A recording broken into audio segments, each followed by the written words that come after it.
다 같이 자리에서 일어나실까요? 하나님 말씀 앞에 일어나서 에스라 3장 10절부터 13절 저와 여러분이 한 절씩 교독하겠습니다. 집 짓는 일꾼들이 주님의 성전 기초를 놓을 때에 예복을 입은 제사장들은 나팔을 들고 레이 사람 가운데서 아삽 자손들은 자바라를 들고 이스라엘 왕 다윗이 지시한 대로 저마다 주님을 찬양하려고 자기의 자리에 섰다. 그들은 서로 화답하면서 주님을 찬양하고 감사의 찬송을 불렀다. 주님은 어디시다. 언제나 한결같이 이스라엘을 사랑하신다. 주님의 성전 기초가 놓인 것을 본 온 백성도 목청껏 소리를 높여서 주님을 찬양하였다. 그러나 첫 성전을 본 나이 많은 제사장들과 레위 사람들과 가문의 우두머리들은 성전 기초가 놓인 것을 보고 크게 통곡하였다. 또 다른 쪽에서는 많은 사람들이 기뻐하며 즐거이 노래하였다. 환성과 통곡이 한데 뒤섞여서 소리가 너무나도 크고 시끄러웠다. 그 소리는 멀리서도 들을 수 있었으나 어느 누구도 환성인지 통곡인지 구별할 수 없었다. 아멘. 자리에 앉으시기 바랍니다. 지난 한 주 평안하셨습니까? 정말 이제 봄입니다. 그죠? 꽃이 활짝 폈는데 저희 집 앞에 바로 시세 많은 추위가 바람이 엄청 불어서 그래도 잘 버티고 아직도 꽃이 볼만합니다. 한국 코로나 자가격리가 풀렸죠.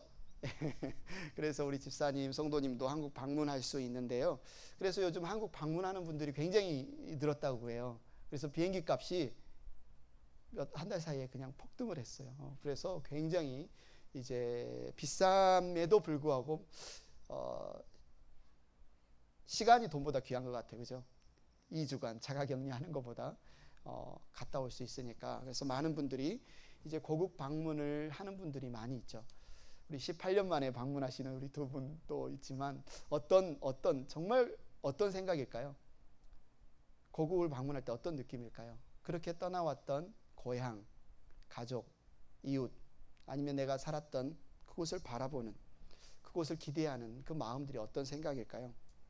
이제 이곳에서도 코로나 바이러스가 잠잠해지고 있습니다. 참 주님께 감사합니다. 우리 주일마다 유스 청년 모임을 할 때 우리 딸 혜원이도 참여하는데요. 우리가 기도 제목을 나누거든요. 항상 기도 제목이 똑같아요. 코로나 바이러스 빨리 끝나게 해주세요. 우리 하나님께서 이 기도에 응답하여 주셨나 봅니다. 거의 이제 끝나가고 있는 것처럼 보입니다.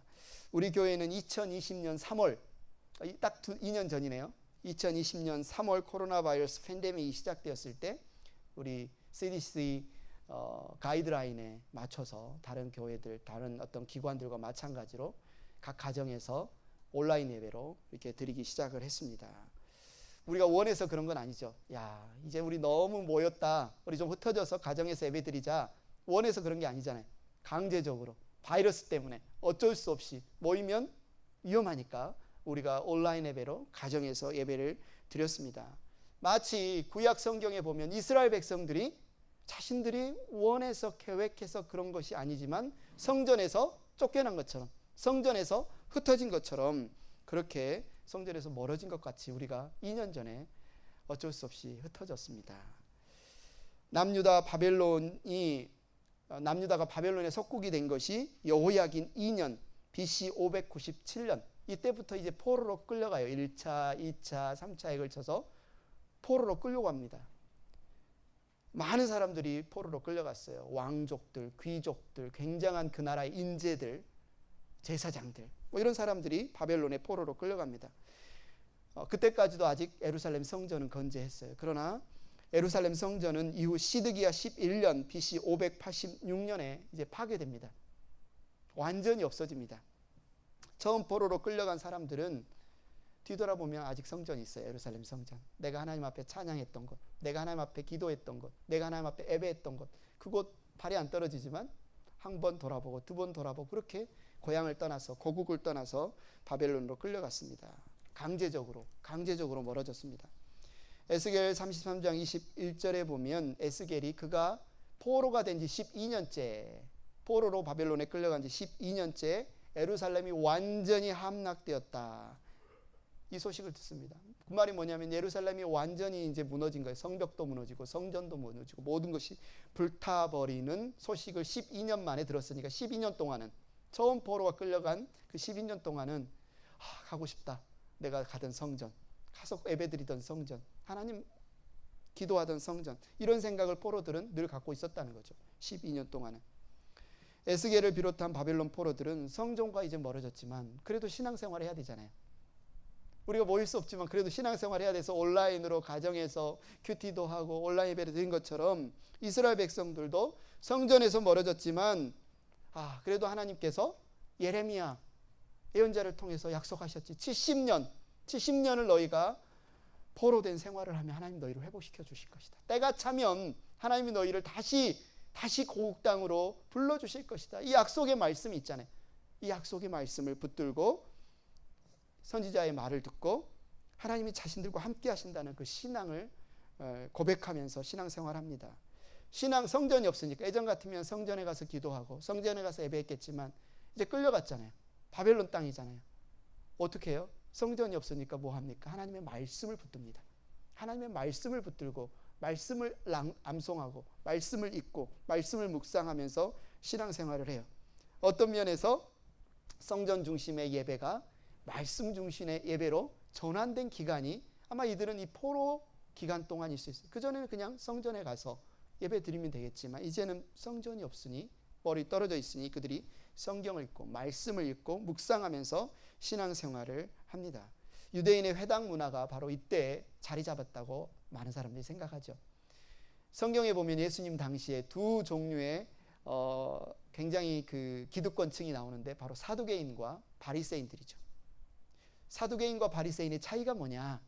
이들이 신앙생활을 하는데 어디 중심으로 신앙생활을 하냐? 사두개인들은 바로 대제사장과 레위인들 중심으로 성전을 중심으로 신앙생활을 하는 그 성전의 기득권을 갖고 있는 사람들이 사두개인들이고요.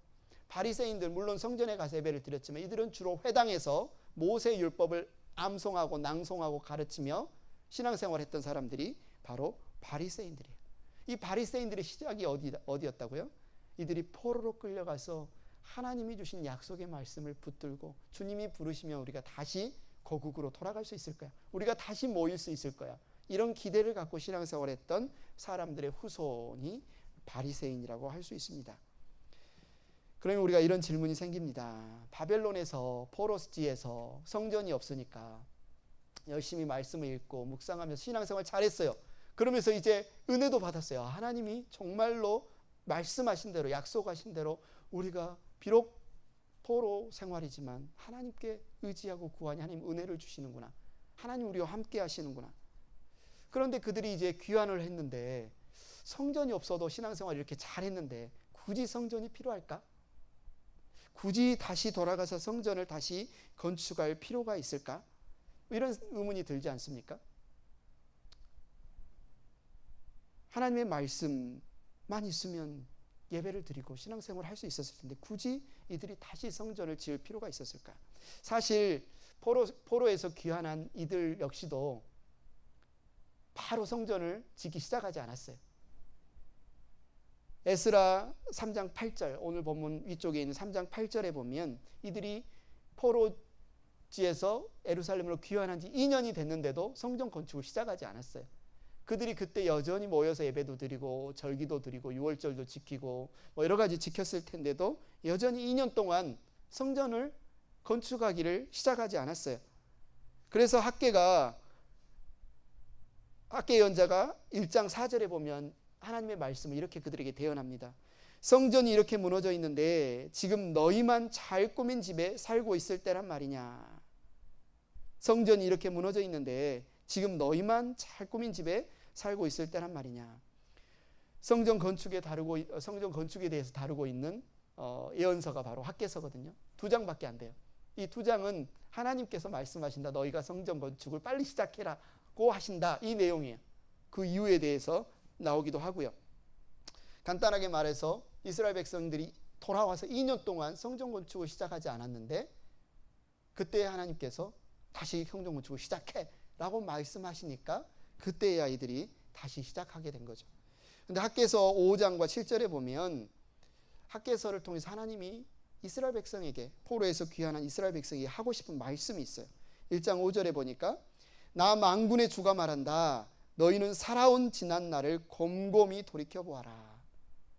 이들이 포로지에서 살아왔던 그 생활뿐만 아니라 포로에서 귀환해서 2년 동안 돌아와서 너희가 어떻게 살았는지 너희 삶을 한번 살펴보라는 거죠. 7절에 또 한번 반복합니다. 나 만군의 주가 말한다. 너희는 각자의 소행을 살펴보아라. 직접적으로 첫 번째는 왜 너희가 돌아와서 너희 집은 잘 짓고 잘 건축하면서 왜 하나님의 집, 하나님을 예배할 장소인 성전은 재건하지 않느냐라는 책망일 수 있겠지만 거기에는 또 다른 책망이 담겨 있죠. 너희의 신앙생활이 어떠한지 한번 살펴봐라는 거죠. 너희의 신앙생활이 어떠한지 살펴봐라.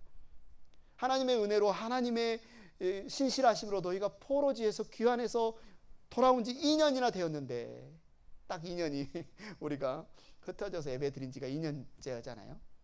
2년이나 되었는데 너희의 신앙생활이 어떤지 한번 살펴보아라. 이 말은 뭐예요? 하나님이 보시기에 많이 해이해졌다는 거죠. 너희의 신앙생활이 지금 많이 해이해졌다. 너희의 신앙생활이 하나님을 온전히 바라보지 못하고 있다. 하나님 중심이 되지 못하고 있다. 너희의 눈이 지금 다른 곳을 향하고 있다. 너희의 소행을 한번 살펴봐라. 너희의 지난 날을 한번 곰곰이 살펴봐라. 하나님이 이렇게 책망을 하고 있습니다. 우리는 어떻습니까? 제가 보면 많은 분들이 온라인 예배 시작하고 가정 예배 시작할 때 이런 말씀들을 많이 나눴어요. 힘들어요. 온라인 예배 힘들어요. 많이 해이해지는 것 같아요. 처음에는 가정에서 예배 드릴 때 옷도 딱 입고 정자세로 했는데 어느 순간 이게 잘 안 되는 것 같아요. 이런 말씀들을 많이 하셨어요. 우리가 코로나 팬데믹으로 흩어져 가정에서 온라인 예배를 드리기 시작한 지가 2년. 이스라엘 백성들이 포로지에서 귀환해서 예루살렘에서 예배 드린 지가 2년. 2년이 짧다면 짧고 길다면 긴데 이 2년에 대해서 하나님이 지금 돌아보라는 거죠. 평가해 보라는 거죠. 너희의 신앙이 어떠한지 한번 잘 살펴보라는 겁니다. 귀환한 이스라엘 백성들은 사실 70년을 포로지에 살았잖아요. 그곳에서 집도 짓고 자녀도 낳고 비즈니스도 하고 잘 정착해서 사는데 하나님이 부르신 거잖아요. 다시 돌아가자. 고국으로 돌아가자. 그 부르심에 이들은 응답했습니다. 자신이 잘 살고 있는 집 버려두고요. 자신이 잘 비즈니스하는 것 내버려두고요. 자신의 좋은 어떤 인맥들 다 내버려두고 다시 고국으로 돌아가라. 하나님이 부르시니까 그 부르심에 이들은 응답한 거예요. 근데 그 돌아온 고국은 어떻습니까? 전쟁으로 완전히 황폐가 됐죠. 예루살렘 성도 다 무너졌죠. 성전도 다 무너졌죠. 그곳에는 이미 다른 기득권을 또 갖고 있는 사람들이 텃세를 부리죠. 얼마나 살기 힘들었겠습니까? 그곳으로 다시 돌아가서 산다는 게 경제적으로 여러 가지 삶에서 참 팍팍합니다. 그래서 학개서 1장 2절에 보니까 만군의 주님께서 이렇게 말한다. 이 백성이 말하기를 때가 되지 않았다. 주님의 성전을 지을 때가 되지 않았다. 아직 우리 준비가 안 됐어요. 이곳에 터전을 잡아야죠. 우리 먹고 살기도 힘들어요. 지금 저들이 쳐들어오면 우리 죽어요. 지금 내일 먹을 것도 없어요. 씨도 뿌려야죠. 집도 안전하게 지켜야죠. 춥죠. 덥죠. 짐승도 오죠. 이게 더 시급하지 않습니까? 지금 주님의 성전 지을 때가 아니에요. 지금은 우리 지금 코가 석자예요. 아직 때가 되지 않았어요. 이렇게 말하는 거죠. 그러자 하나님께서 1장 8절 9절에 뭐라고 말씀하십니까? 너희가 산에 올라가서 나무를 베어다가 성전을 지어라. 그러면 내가 그 성전을 기껍게 여기고 거기에서 내 영광을 드러내겠다. 나 주가 말한다. 너희가 많이 거두기를 바랐으나 얼마 거두지 못했고 너희가 집으로 거두어 들였으나 내가 그것을 흩어버렸다. 그 까닭이 무엇이냐? 나 만군의 주의 말이다. 나의 집은 이렇게 무너져 있는데 너희는 저마다 제 집 일에만 바쁘기 때문이다. 하나님은 지금 우선순위에 대해서 말하고 있는 겁니다. 사람들은 뭐라고 그랬어요? 지금 경제적으로 힘드니까요. 조금 여유 있으면 하나님 섬길게요. 지금 먹고 살기 힘드니까요. 지금 일 처리하고 나서 좀 경제적으로 좀 뭔가 힘이 생기면 하나님 섬길게요. 예배 드릴게요. 이렇게 이야기를 했는데 하나님은 뭐라고 말씀하시는 거예요? 아니다. 우선순위가 바뀌었다. 하나님을 먼저 찾아야 복의 근원이신 생명의 근원이신 하나님을 먼저 찾아야 삶의 여유가 생긴다. 삶의 은혜가 생긴다. 경제적인 여유가 생긴다. 그분을 멀리하고서는 아무리 많이 거둬들여도 흩어진다. 금간 독에 물 붓듯이 다 빠져버린다. 우선순위가 잘못됐다. 하나님을 먼저 찾아야 된다. 그게 먼저다. 이렇게 말씀을 하시는 거죠. 하나님이 이 말씀 앞에 귀환한 이스라엘 백성들은 다시금 하나님을 자신들의 삶의 최우선 순위에 놓는 신앙의 고백으로, 표현으로 하는 일이 뭐냐면 바로 성전 재건이에요. 이들은 사실 성전이 없어도 열심히 신앙생활을 하고 있었고 말씀을 잘 읽고 있었지만, 근데 어느 순간부터 이제 하나님 중심이 아니라 자신의 눈앞에 문제 중심으로 돌아가 버렸어요. 그런데 하나님이 성전 재건이라는 이 프로젝트를 통해서 다시 하나님을 바라볼 수 있도록, 하나님의 그 임재하심을 사모할 수 있도록 하나님이 그들을 부르신 거죠. 그 부르심에 대한 응답이 이들이 지금 성전 재건을 시작한 겁니다. 그러나 예수님 당시의 헤롯 성전, 바로 이때 지은 이 스룹바벨과 귀환한 이스라엘 백성들이 지은 성전을 더 아름답게, 더 화려하게 증축한 것이 헤롯 성전이거든요. 그죠? 그런데 이 성전을 바라보면 사람들이 뭐라고 하냐면 넋이 빠져요. 너무 아름답지 않아요? 제자들까지도. 주님, 이 성전 너무 아름답지 않아요? 너무 멋있지 않아요? 너무 웅장하지 않아요? 이미 예수님 당시에 유대인들은 성전 그 자체에 자부심을 갖습니다. 성전 그 자체에 뭔가 신뢰감을 갖습니다. 그곳에 임재하시는 하나님, 그 성전을 통하여서 만나될 하나님 그분을 바라보는 것이 아니라 그냥 성전에 넋이 나가 있는 거예요. 그래서 하나님 예수님께서 그걸 책망하시죠. 성전을 통하여서 장사하는 사람들이 있습니다. 돈 바꿔주고 재물 팔고, 그래서 그걸로 이득을 취하는 사람들. 예수님이 뭐라고 하십니까? 너희는 하나님을 만나고 하나님을 기도해야 될 성전을 강도의 소굴로 만들어버렸구나. 성전을 가지고 자신의 지위, 권세를 이용하고, 누가 성전에서 가르치래? 누가 성전에서 함부로 말하래? 심지어 이 대제사장들과 사두개인들은 예수님께 마저 누구 무슨 권세로 지금 이곳에서 당신이 가르치느냐? 나중에 부활하신 그 예수님을 성령이 충만하여 성전에서 가르치는 사도들을 향하여서도 누구의 권세로, 무슨 권세로 너희들이 이곳에서 가르치냐? 끊임없이 성전을 자신들의 권위를 누리는 장소로, 자신들을 높이는 장소로 사용하죠. 하나님께 책망받습니다. 결국은 로마의 군대에 완전히 다시 불타버립니다. 이 성전이. 성전이 처음부터 있었습니까? 아니죠. 성전은 하나님께서 자신이 택한 백성이 자신을 만날 수 있는 자리로 불러주신 거예요. 성전의 기능은 뭡니까? 건물이 아닙니다. 성전의 가장 중요한 기능은 그곳에서 동물의 피를 흘려서, 짐승을 잡아서, 내가 너무 죄가 많아서 이 죄인이 하나님 앞에 나아갈 수 없는데 나의 죄를 대신해서 피 흘릴 그 짐승의 피를 흘리는 제사의 장소로, 그래서 하나님 앞에 내 죄를 용서받는 장소로, 그래서 하나님을 예배할 수 있고 기도할 수 있고 찬양할 수 있는 장소로 하나님께서 주신 거예요. 그런데 하나님께서 임시 방편을 주신 거예요. 그런데 완전하고 더 분명한 하나님을 만날 수 있는, 하나님을 예배할 수 있는 살 길을 열어주셨는데, 그것이 뭐냐면 자신의 외아들을 희생제물로, 유월절의 어린 양으로 우리에게 내주신 겁니다. 예수님이 오셨어요. 우리의 모든 죄를 지고 십자가에 단번에 죽으셨어요. 피를 흘리셨어요. 우리의 모든 죄를 다 지셨어요. 이제 더 이상 성전이 필요 없어요. 왜요? 그 모든 문제, 하나님을 만날 수 있는, 하나님 앞에 죄인이 나아갈 수 없었던 자신의 죄 때문에 그 모든 문제를 해결하셨습니다. 누가요? 우리 주 예수 그리스도가. 그래서 예수님의 십자가 대속 이후에는 성전이 필요가 없어졌습니다. 아니요, 예수 그리스도 그분 자신이 성전이 되셨어요. 로마서 7장 1절에 보면 이런 말씀이 있습니다. 형제 자매 여러분, 나는 율법을 아는 사람들에게 말을 합니다. 율법은 사람이 살아있는 동안에만 그 사람을 지배한다는 것을 알지 못합니까? 결혼한 여자는 그 남편이 살아있는 동안에는 법으로 남편에게 매여 있으나 남편이 죽으면 남편의 법에서 풀려납니다.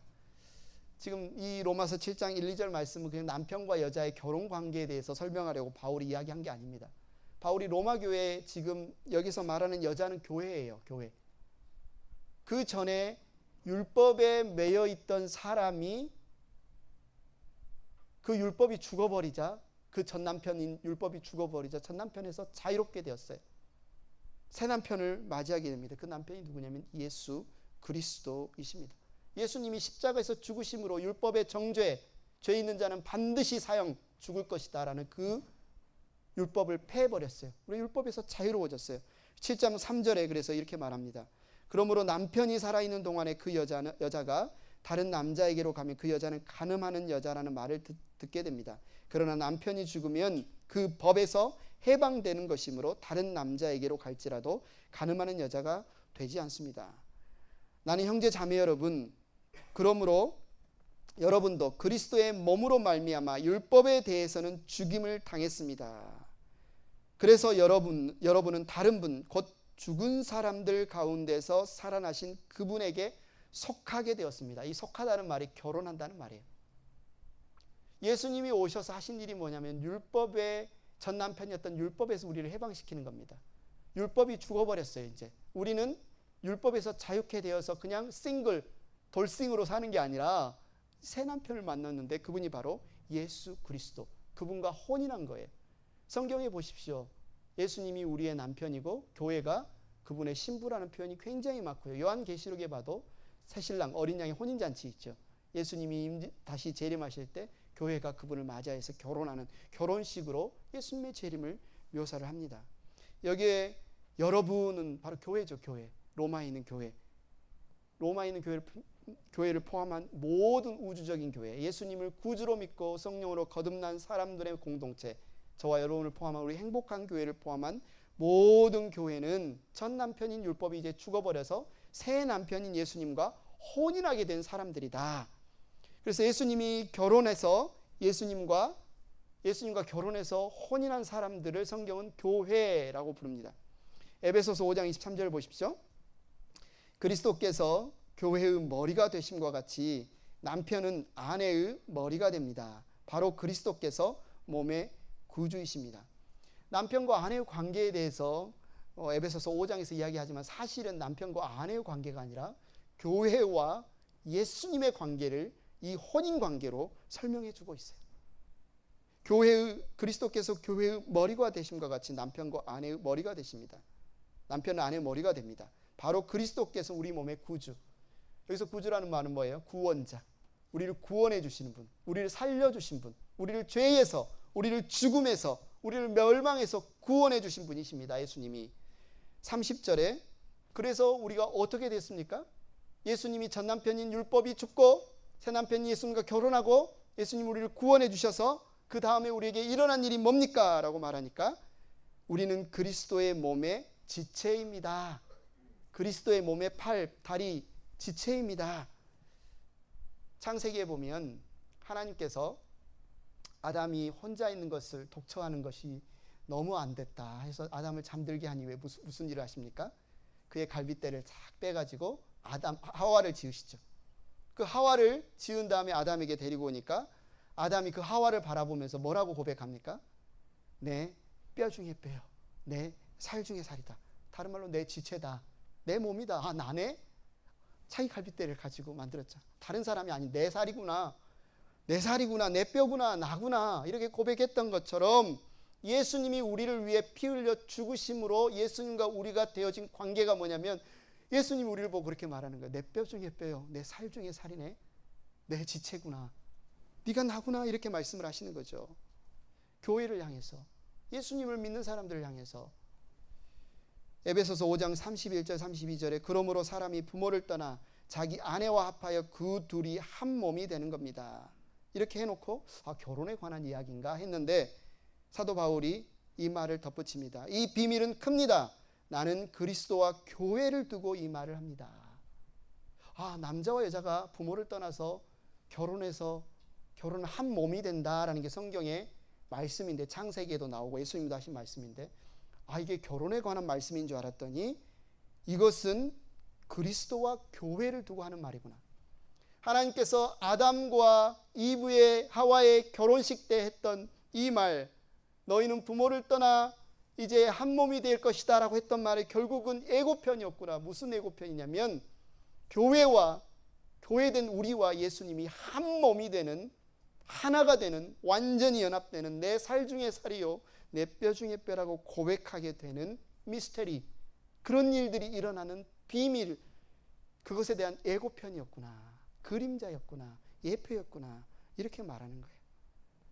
그래서 예수님을 믿는 사람, 예수님의 피로 죄가 용서받은 사람, 성령으로 거듭난 사람은 그리스도의 몸의 지체가 됩니다. 그리스도께서 우리의 머리가 되시고 우리는 그분의 몸의 지체가 됩니다. 예수님은 자신을 뭐라고 불렀냐면 요한복음 2장 21절을 보십시오. 그러나 예수께서 성전이라고 하신 것은 자기 몸을 두고 하신 말입니다. 이제 더 이상 성전이 필요 없습니다. 성전은 사람들이 동물을 죽여서 피를 흘려서 자신의 죄를 용서받고 하나님을 예배하던 곳인데 이제는 예수님이 있으면 성전이 필요 없어요. 예수님이 그래서 내가 곧 성전이다 이렇게 말씀을 하신 거예요. 근데 우리가 그 성전 대신 예수님의 몸의 지체가 되었잖아요. 어떻게 해요? 로마서 6장 3절 같이 한번 읽어볼까요? 시작. 침례를 받아 그리스도 예수와 하나 된 우리는 모두 침례를 받을 때에 그와 함께 죽었다는 것을 여러분은 알지 못합니까? 우리가 예수님을 믿고 성령으로 거듭나서 성령으로 침례 받은 순간 무슨 일이 일어나냐면 우리가 예수님의 몸의 지체가 되는 거예요. 우리가 예수님의 내 살 중에 살, 내 뼈 중에 뼈라고 말하는 예수님과 한 몸이 되는 거예요. 그런 일들이 우리 안에 일어나는 겁니다. 그래서 고린도전서 3장 16절은 이제 우리 보고 뭐라고 부르냐면 여러분은 하나님의 성전이며 하나님의 성령이 여러분 안에 거하신다는 것을 알지 못하십니까? 구약에는 건물이 성전이었는데 그죠? 그리고 에스라에서 귀환한 이스라엘 백성들이 건물을 짓고 있는데 이제 신약에는 예수님이 성전이고 그 예수님과 혼인하여서 그 몸의 지체가 된 저와 여러분이 이제는 성전이 되었다. 예수님을 구주로 믿는 성령으로 거듭난 사람들의 공동체인 교회가 이제 성전이라는 겁니다.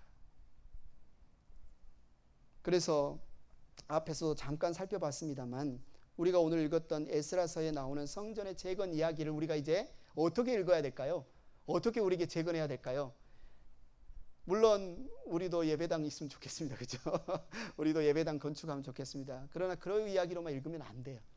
예배당 건축하란 말이는구나.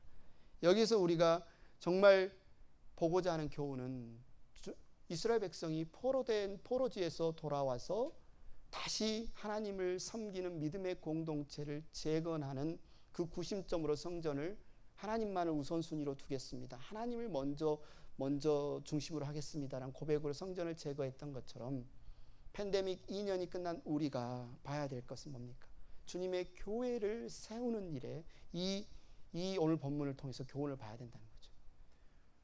제가 교회고 여러분이 교회고 여러분의 가정이 믿는 사람들의 여러분의 가정이 교회고 여러분의 일터가 교회고 우리가 예배드리는 이 예배 장소가 교회고 그렇다면 이 주님의 몸된 교회를 세우는 이 사역을 우리가 어떤 태도로 감당해야 될까? 에스라와 함께 귀국했던 이스라엘 백성들이 가졌던 세 가지 태도를 통해서 팬데믹이 끝나가는 이 시점에 우리가 그럼 어떻게 주님의 교회를 우리가 세워나가야 될지 어떤 태도를 가져야 될지 세 가지를 간단하게 살펴보겠습니다. 첫째는 찬송함으로 감당해야 됩니다. 오늘 본문에 보면 성전의 기초가 놓여지는 그 순간 이스라엘 백성이 제일 먼저 한 게 있어요. 성전의 기초석을 놓으면서 제일 먼저 한국 사람들 같은 경우 예수 안 믿는 사람한테 고사를 지냈을지 아니면 막걸리를 뿌리면서 고시를 했을지 모르겠지만 이스라엘 백성들은 제일 먼저 한 일이 있습니다. 3장 10절을 한번 읽겠습니다. 다 같이 읽겠습니다. 시작. 집 짓는 일꾼들이 주님의 성전 기초를 놓을 때에 예복을 입은 제사장들은 나팔을 들고 레위 사람 가운데서 아삽 자손들은 자바라를 들고 이스라엘 왕 다윗이 지시한 대로 저마다 주님을 찬양하려고 자기의 자리에 섰다. 여기서 가장 중요한 게 다윗 왕이 지시한 대로 이런 표현인데요. 그 다음에 그들이 섰어요. 뭐 하라고 섰다? 찬양하려고 섰다. 여러분 다윗의 인생하면 가장 떠오르는 게 뭡니까? 찬양의 사람입니다. 시편은 찬양 가사예요. 그죠? 우리는 시편을 그냥 성경을 읽지만 이스라엘 백성들은 시편을 노래로 부릅니다. 노래로 불러요. 찬양 가사예요. 수많은 찬양을 작사한 사람이 바로 다윗이라고요. 다윗이 하나님의 마음에 합한 사람이다 이런 별명을 듣잖아요. 하나님께. 그 이유는 다윗은 무슨 일을 하든지 양을 치기 전에 전쟁을 나가기 전에 무슨 일을 하든지 그는 가장 먼저 했던 일이 뭐냐면 하나님을 찬양하는 일이었어요. 하나님을 찬양하고 그 다음 일을 합니다. 하나님을 찬양대를 세워놓고 전쟁을 나가요. 하나님 찬양대를 세워놓고 그 다른 일을 해요. 바로 다윗이 지시한 대로라는 건 뭐예요? 우리가 무슨 일을 하든지, 심지어 그게 도넛을 굽는 일이든지 손님을 맞는 일이든지 우리 몸된 교회를 세우는 이 모든 일 가운데 가장 먼저 다윗이 지시한 대로 그 일을 하겠다는 것은 우리의 가장 첫 우선순위 하나님을 찬양하는 일에 두겠다라는 거죠. 하나님의 일이라면 가장 먼저 하나님 그분을 찬양하고 경배하는 일이 우선되어야 한다. 구약 백성들만, 구약 성도들만 그런 게 아닙니다. 로마서 12장을 보면 사도 바울이 그리스도인들이 이제 구원받은 그리스도인으로 살아가는 삶의 태도, 섬김의 태도, 신앙의 태도를 가르치면서 로마서 12장 1절에 가장 먼저 해야 될 일을 뭐라고 강조하고 있냐면, 형제 자매 여러분, 그러므로 나는 하나님의 자비하심을 힘입어 여러분에게 권합니다. 여러분의 몸을 하나님이 기뻐하실 거룩한 산 제물로 드리십시오. 이것이 여러분이 드릴 합당한 예배입니다. 자신의 삶을 찬양으로 드리는 것, 예배로 드리는 것, 헌신으로 드리는 것, 이것이 다른 어떤 일들을 하기에 가장 먼저 우선으로 해야 될 일이라는 거죠. 그래서 우리가 지금 코로나 팬데믹 2년 만에 다시 하나님 우리에게 정말 다시 부흥을 주시고 우리가 주님의 해이해진 신앙을 다시 주님 앞에 다시 되새기고 주님의 교회를 세우는 일을 하고 싶습니다 라고 할 때 가장 먼저 해야 될 일은 주님을 찬양하는 일이라는 겁니다. 여러분의 일터에서, 여러분의 가정에서, 이 교회에서 가장 우리가 먼저 해야 될 일은 주님을 찬양하는 일이다. 이런 예화가 있죠. 중세시대에 사람들, 인부들이 성당을 짓고 있었어요. 예배당을 짓고 있었어요. 어떤 사람이 그 옆을 지나가는데 막 사람들이 뭘 짓고 있으니까 뭘 짓는지 모르잖아요, 이 사람은. 그래서 뭐 하고 있습니까? 물었어요. 그랬더니 첫 번째 공사하는 인부가 이렇게 답합니다. 예, 돈 벌고 있죠. 보면 보입니까? 노가대 뛰고 있죠. 돈 벌고 있죠. 일당 받고 있죠. 그 옆에 있는 사람이 말합니다. 뭐 하냐고요? 집 짓고 있습니다. 집 짓고 있습니다. 이렇게 이야기하는 거예요. 들어보셨죠? 마지막 세 번째 사람 뭐 하냐고요? 하나님의 집을 짓고 있습니다. 똑같은 일을 하고 있잖아요. 똑같은 현장에서 이 세 사람이 다 다른 일을 하고 있었겠어요? 똑같은 일을 하고 있어요. 땅을 파고 못을 받고. 근데 세 사람의 생각이 전혀 다르죠. 어떤 사람은 그냥 돈 벌기 위해서 그 일을 하고, 어떤 사람은 그냥 집 짓기 위해서 그 일을 하고, 어떤 사람은 하나님의 이 집을 세우기 위해서 그 일을 한다는 그 생각, 그 관점, 그 시각에 따라서 그가 하는 일의 의미가 완전히 달라지는 거예요. 나 오늘 돈 벌고 왔다. 나 오늘 집 짓고 왔다. 나 오늘 하나님의 집 짓고 왔다. 똑같은 일인데 이것은 단순히 지금 예배당을 짓는 일에만 적용되는 것이 아니라 우리가 교회잖아요. 주님과 연합된 저와 여러분이 교회잖아요. 여러분의 모든 삶에, 모든 신앙의 생활에 적용이 되는 겁니다. 여러분이 하는 그 공부든지 비즈니스든지 자녀 교육이든지 설거지든지 이곳에서 드리는 예배든지 전도든지 기도든지 모든 일에 이게 하나님께 영광이 되기를 찬양하는 마음으로, 예배하는 마음으로 그 일을 할 때 그 일은 예배가 되고 찬양이 되고 주님의 교회를 세우는 일이 된다는 겁니다. 그래서 여러분이 무슨 일을 하기 전에 내가 찬양하는 마음이 없어요. 하나님께 경배하는 마음이 없어요. 그럼 그 일을 하기 전에 먼저 그것부터 하나님 앞에 구해야 돼. 하나님, 내게 찬양하는 마음을 회복시켜 주십시오. 하나님, 내게 경배하는 마음을 회복시켜 주십시오. 내가 찬양하는 마음으로 그 일을 해야, 내가 경배하는 마음으로 그 일을 해야 그 일이 하나님께 예배가 되고 그것이 하나님께 영광이 되는 일이 되기 때문에 그렇습니다. 그래서 주님의 교회를 세우는 첫 번째 중요한 태도는 우리가 찬양하고 경배하는 태도여야 된다. 두 번째는 뭡니까? 감사함으로 해야 된다. 11절 본문을 같이 읽겠습니다. 시작. 그들은 서로 화답하면서 주님을 찬양하고 감사의 찬송을 불렀다. 주님은 어디시다. 언제나 한결같이 이스라엘을 사랑하신다. 주님의 성전 기초가 놓인 것을 본 온 백성도 목청껏 소리를 높여서 주님을 찬양하였다. 여기서 핵심 단어는 감사입니다. 찬송을 부르는데 그냥 찬송하는 게 아니라 감사의 찬송을 불렀다. 이스라엘 백성들은 지금 성전에 기초를 놓는 거잖아요. 성전을 지금 완전히 다 짓고 하는 게 아니라 좀 기초를 놓으면서 하나님께서 여기까지 오게 하신 것에 대해서 감사를 해요. 뭐라고 감사를 해요? 여러분, 이스라엘 백성의 구약의 역사를 보면 이스라엘 백성들이 어떤 사람입니까? 신실합니까? 하나님 말씀하시면 즉각 순종합니까? 그랬으면 쫓겨났겠어요. 정말 하나님 말씀하시면 하나부터 열까지 불순종하죠. 하나부터 열까지 교만하죠. 반역하죠. 하나님의 마음을 거스르죠. 그렇게 살아왔어요. 결국 하나님께서 약속은 했으니, 아브라함에게 약속은 했으니, 다윗에게 약속은 했으니 완전히 멸망시키지는 않지만 징계를 내리시죠. 바벨론에서 70년 동안 유배를 해라. 그러면 그 이후에 너희를 다시 회복시키겠다. 이들이 하나님 앞에 불순종하고 반역한 그것이 이들이 유배 생활을 하게 된 원인입니다. 성전이 무너진 원인입니다. 흩어진 원인이에요. 그런데 하나님께서 신실하신 하나님께서, 어디신 하나님께서, 좋으신 하나님께서 이들이 뭘 잘해서가 아니라 그분이 약속하신 대로 70년이 지나자 실제로 그들을 회복시키십니다. 회복시키실 뿐만 아니라 완전히 불타버리고 무너진 성전을 재건하는 일에 이들을 참여시켜 주시는 거예요. 성전을 재건할 수 있게 해주시는 거예요. 그래서 이들의 입에서 지금 자연스럽게 나오는 고백이 뭡니까? 주님은 어디시다. 주님은 어디시다. 언제나 한결같이 이스라엘을 사랑하신다. 인자하신 하나님, 어디신 하나님, 사랑이 많으신 하나님, 감사합니다. 감사합니다. 바로 이 감사로 이들은 새 역사, 성전을 재건하는 역사를 시작하고 있습니다. 저와 여러분의 삶을 보십시오. 우리 가운데 뭐 자랑할 게 있습니까? 독인 객인이죠. 이스라엘 백성들 욕할까 안 됩니다. 우리 똑같습니다. 부족합니다. 우리 늘 연약하죠. 늘 방황하고 늘 죄스럽기만 합니다. 나 같으면 나 같은 사람 용서 안 해줄 것 같은데 하나님은 또 용서해 주시네요. 저를 용서해 주실 뿐만 아니라 저에게 또 기회를 주시네요. 기회를 주실 뿐만 아니라 이 귀한 일에 저를 쓰시고자 불러주시네요. 여기에 나온 우리의 고백이 뭐겠습니까? 감사해요. 감사해요. 주님의 교회를 세우는 일에 저를 사용해 주시니 감사해요.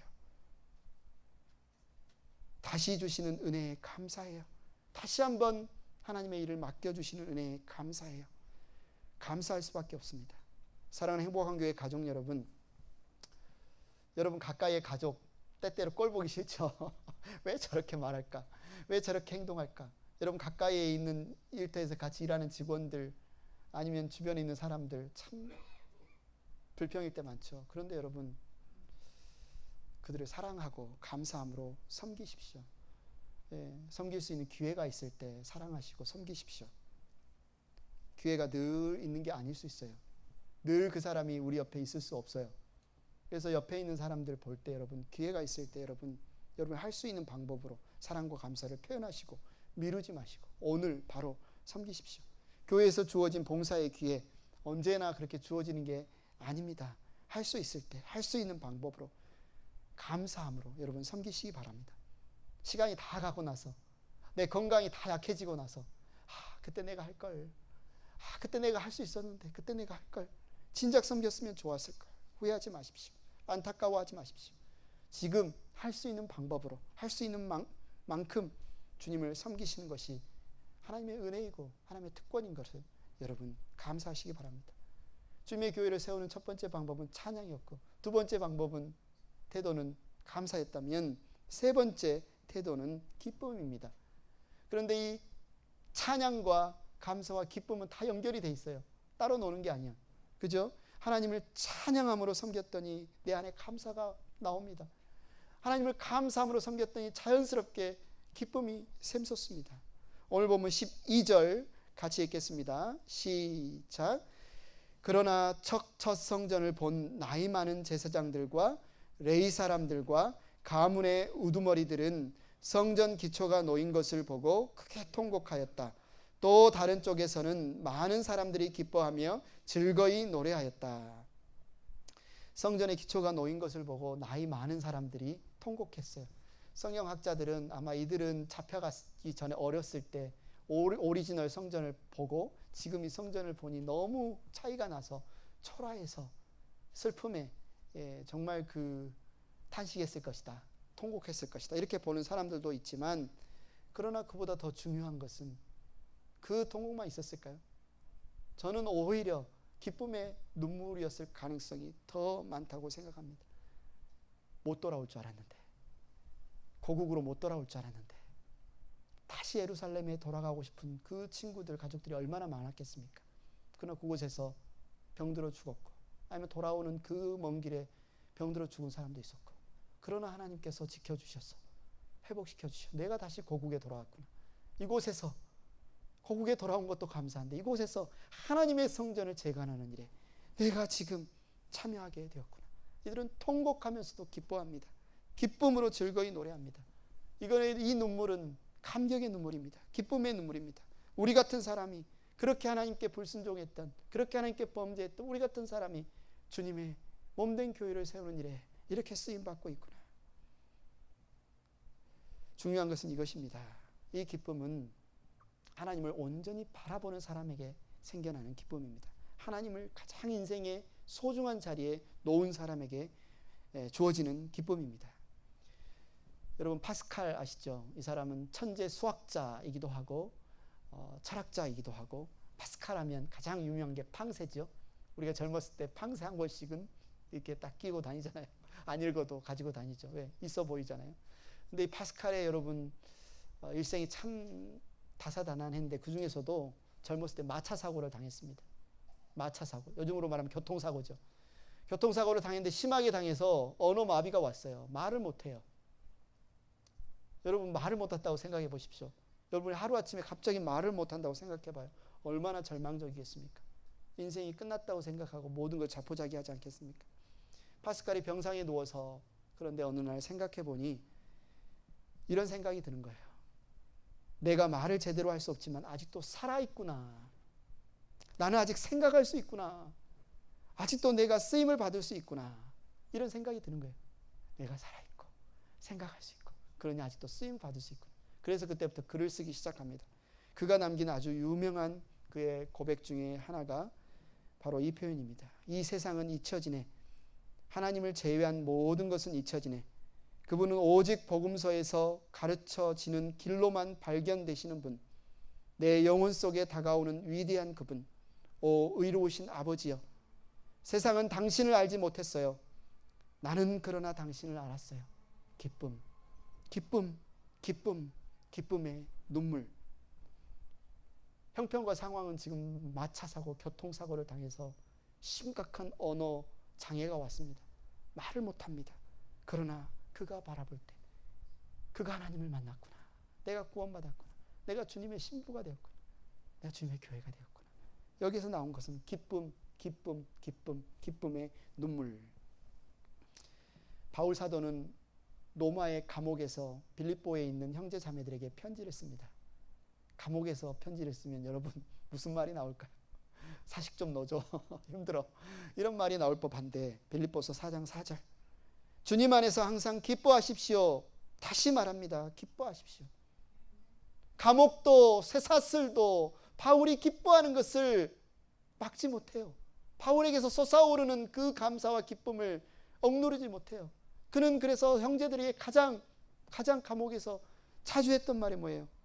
주님 안에서 항상 기뻐하십시오. 다시 말합니다. 기뻐하십시오. 기뻐하십시오.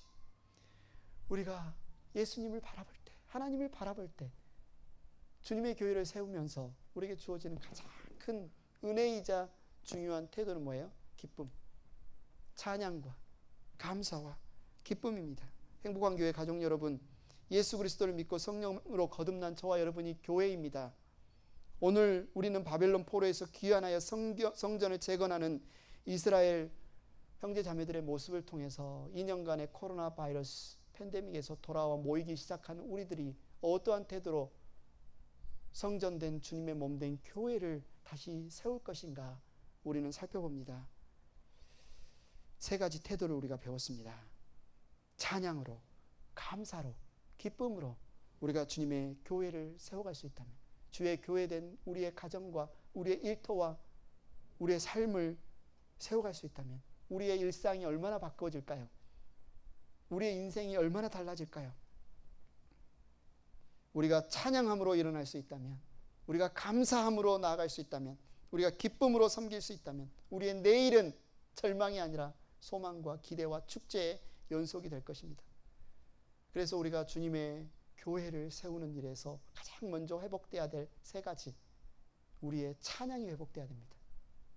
어디에서든 우리의 찬양이 회복돼야 돼요. 우리의 감사가 회복돼야 됩니다.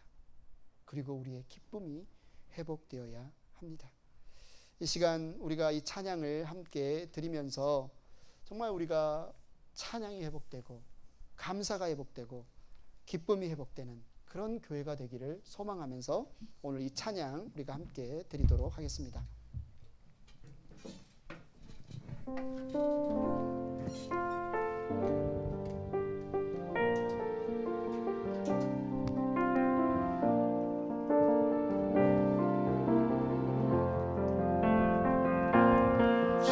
진정한 예배가 숨쉬는 교회, 주님이 주인 되시는 교회, 믿음의 기도가 쌓이는 교회, 최고의 찬양을 드리는 교회, 말씀이 살아 움직이는 교회, 성도의 사랑이 넘치는 교회, 섬김과 헌신이 기쁨이 되어 열매 맺는 아름다운 교회,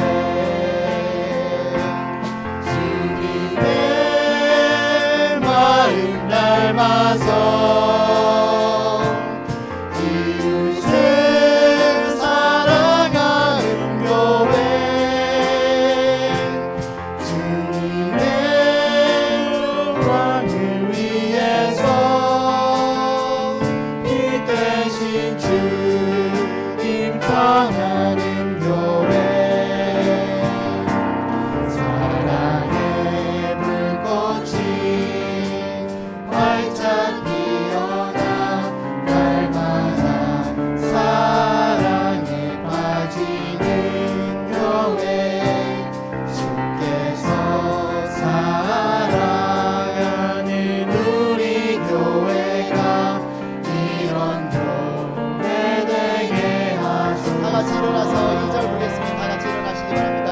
진정한 예배가 숨쉬는 교회, 주님이 주인 되시는 교회, 믿음의 기도가 쌓이는 교회, 최고의 찬양을 드리는 교회, 말씀이 살아 움직이는 교회, 성도의 사랑이 넘치는 교회, 섬김과 헌신이 기쁨이 되어 열매 맺는 아름다운 교회,